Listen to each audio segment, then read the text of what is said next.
Today, I just wanted to make a quick video answering some of you guys' questions that I've received throughout all of my videos so far. I just figured that this would be a informative and useful video for people who might have questions about a Pokemon card business. And I think that the questions that were asked can help other people who might have the same questions. So I'm going to start off first here. Adam007A asked, "Hello Galaxy, can you make a video on how you went about getting a distributor? What website did you use to find them? What info did you give them to prove yourself to them? And is there any tips to help get a distributor for a business that's been running for about a year? Thanks." Well, Adam, it's actually a lot easier than you probably would think. So the first thing that I did was I looked up official Pokemon distributors, and I'll show it on the screen, but there's a whole list of them. And they only really provide phone numbers, I believe, on the official Pokemon website. So what I did was I would copy and paste the name onto Google, find their official website, and then apply there. And there's a lot of different ones you can apply to. As far as the information to share with them, I basically just shared my total revenue for all of my shop this year. And I also linked all the platforms that I sell on, as well as all of my social media. And I highly recommend that you get a social media going, because that will probably help a lot in getting a distributor. So hopefully that was helpful and answered your question. So the next question I had was, I'm curious, what are your profit margins on a booster box? And for example, Super Electric Breaker. And the main profit margin that I shoot for is 10 to 20%. And usually the week of release is whenever it's closer to 20% for me. And then going further into the release, it goes down to 10. For example, Super Electric Breaker, it is a pretty high price right now in Japan, so I can only really make 10% right now. However, if you can catch the reprints on a good timing, you might be able to get a good deal that way. And then he also asked, what are the hottest selling boxes at the moment?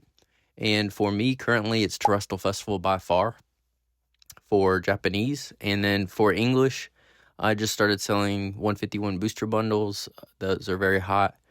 As far as regular booster boxes, I'd say probably Paldea Evolved is my top one right now.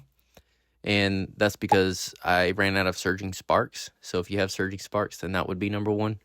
But usually for both English and Japanese, it's usually the most recent set that's going to be the most popular. And that's what I would stick to if you're starting out, is allocate your capital towards the most recent set. And here's the next question. Hey there, congratulations on your distributor. How did you go about getting one with an online-only store? Most places I apply to deny because of that. And that kind of leads with the first question.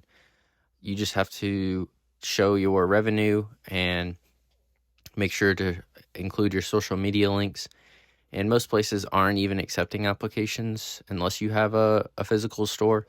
And for those, you could still apply, but I usually just look for a different distributor that is taking online stores. You just have to go down the list and find one. And next question is, me and my girlfriend were thinking about starting a rip and ship. I pretty much buy product by the case, so inventory shouldn't be an issue.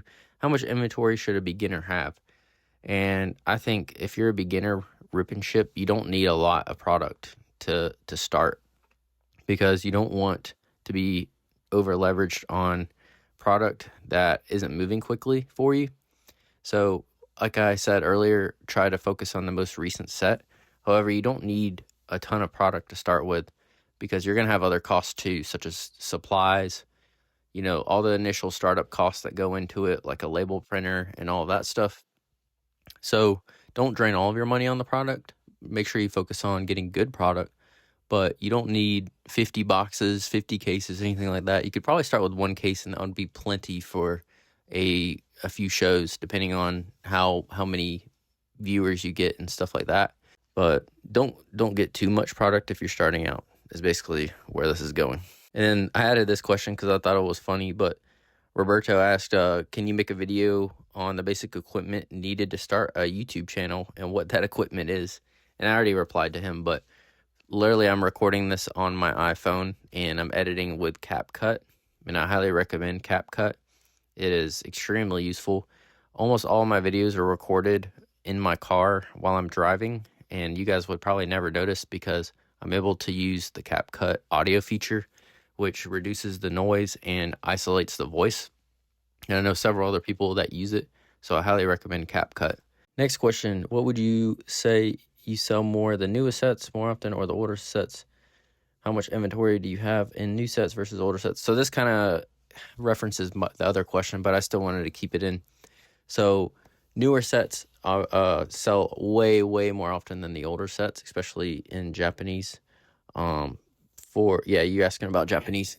Yeah, you were asking about Japanese. So I only have Scarlet and Violet Japanese boxes other than V-Star Universe, because I did keep some Sword and Shield Japanese boxes in stock.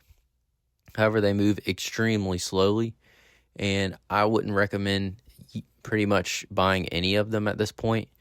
There was a small reprint window for Paradigm Trigger, and I think it was Lost Abyss, but that is over now. So I would just avoid them unless you're doing V-Star Universe, because V-Star Universe is one of the best sets of all time.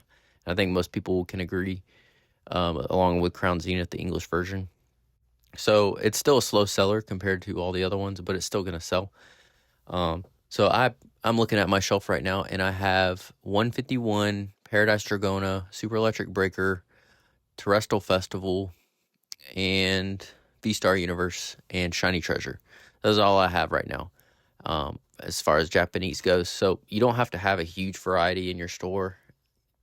Okay, this next question is one that I probably get the most often, and it's currently trying to start my own online shop. What are the best ways to get a Japanese distributor? And this answer might not be extremely helpful, but basically, if you're looking for a Japanese distributor, that's not going to be possible, if that makes sense. So basically, I'm kind of nitpicking your words in this, but basically how it works is that the Japanese distributor only works with Japanese people, and then the Japanese distributor sells to a Japanese wholesaler, who typically sells to a Japanese reseller, and then that reseller will sell to someone in America or any other country. Sometimes the wholesaler will do it as well, but from what I've learned, it goes from distributor to wholesaler to reseller, and that's basically how that whole thing works. So if you're looking for a Japanese reseller, you're going to go on Facebook or Instagram, and that's going to be the best place to find one. And this next question is, do you know where I can buy collections? Is it possible to consistently buy collections for profit? So to buy a collection, it can actually be very difficult if you don't have any social media presence. So if you have a social media presence, which, like I said, I highly recommend, work on getting your Instagram up, your Facebook, or whatever social media platform you prefer. Probably Instagram is the most popular, in my opinion, for Pokemon. So I would try posting a lot on Instagram, build up a following, and then you can, put on your story that you're looking to buy collections, and then people will come to you. However, if you're not doing that, or if you don't have any kind of social media, the best place to buy would probably be Facebook Marketplace, if I had to guess, and Discord. So there's tons of different Discords you can join with people selling their collections, but Facebook Marketplace would probably be the best, because that's usually where people go when they're trying to get rid of their stuff. They'll just post it on there, and then you'll meet up with them and buy it. I personally have not bought a collection off of Facebook Marketplace, but I don't live in a huge city, so I wouldn't probably have many hits on there. So if you live in a big city, you can do very well buying on Facebook Marketplace, more than likely. As far as doing it consistently, I can't really answer that, because I don't do that as a part of my business. I only buy them when the opportunity arises, which usually is when someone comes to me. And this question is by Pokédex MP, which I think he just started his YouTube channel recently. He's got some interesting videos on there if you want to check them out. Pokédex MP, he said, this was a response to one of my responses, but I just wanted to include it in the video. So he was basically asking about putting singles on his website, and if it would help build traffic and sales/reviews, and then also any tips for his shop or his channel that I can think of. So I already answered part of this question in the comment, but as far as selling singles on your website, So I personally don't put my singles on my website, and the reason is time, mostly. Now, if you have a Shopify website, I think you can use TCG Player's Binder POS, and I'm actually looking into that eventually. I don't use Shopify right now. I actually use WordPress because I like the customization.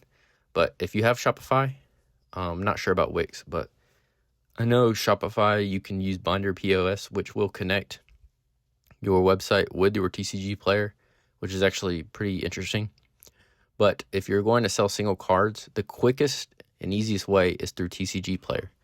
And that's just a fact. If you're selling an English card, TCG player, all you do is list it for the lowest price and it'll sell usually within a day. It depends on the card, obviously, but spending the time to get all that listed on your website is not going to be worth it, especially if you don't already have traffic on there. And single cards don't really drive traffic to your website. I could be completely wrong on that, but from my experience, they won't really drive any traffic to your website. So as far as that goes, for your YouTube channel, try to make content that is useful for people. Try to document your journey. I think you're already doing a good job with that. I've seen a few of your videos. I'm not by any means, I just got lucky with my first video. I don't even know how it got like 13,000 views, but it did. And I'm obviously really appreciate YouTube and you guys for sticking around for that stuff. So I would just say keep at it. Try to make high quality content. Try to, and by all means, my content isn't super high quality, but try to make high quality content, informative content, and try to document, like I said, document your journey, record what you're doing. And that's something I plan on doing more next year. I just don't have a good space for that right now. And yeah, that's basically the advice I have for that. And I'm going to end off the video here with a email question that I got. So basically in the email, he was saying that he is a 9-to-5. He doesn't expect to blow up as much as me. Well, believe it or not, I actually have a 9-to-5 too. This is just one of my side jobs, one of 2 side jobs that I have. I just got lucky and was consistent and worked hard. And, I was willing to take very, very small profits on my boxes to try to build my reputation. So, I was working for pennies on the dollar for, the first half really.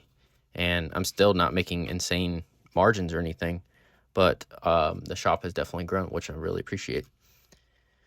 He got his first shipment from Japan last week, so it's been an exciting time. Oh, yes, I remember getting my first shipment in.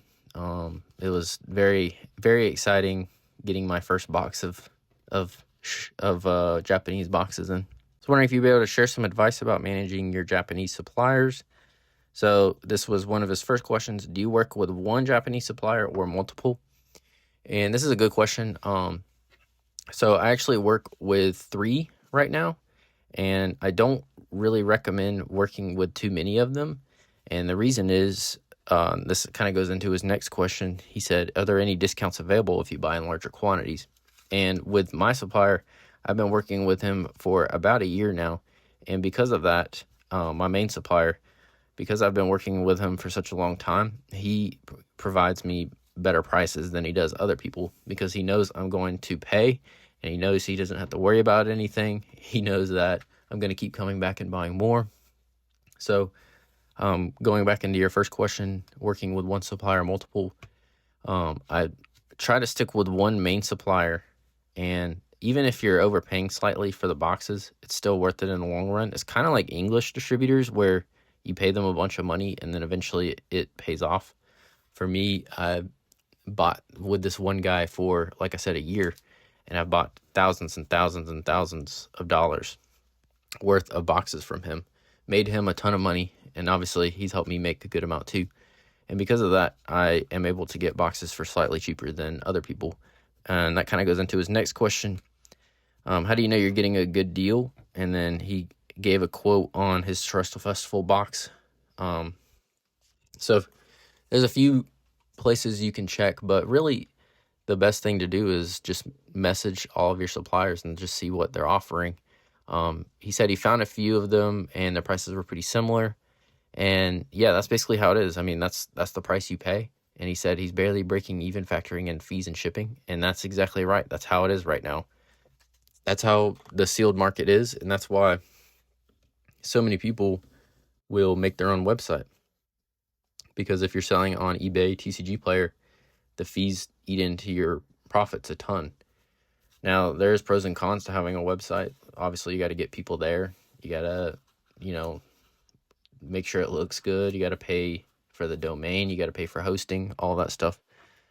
But that's basically how it is. And that's why I was recommending rip and ships for beginners, because you're able to charge slightly more than selling on eBay or TCG Player.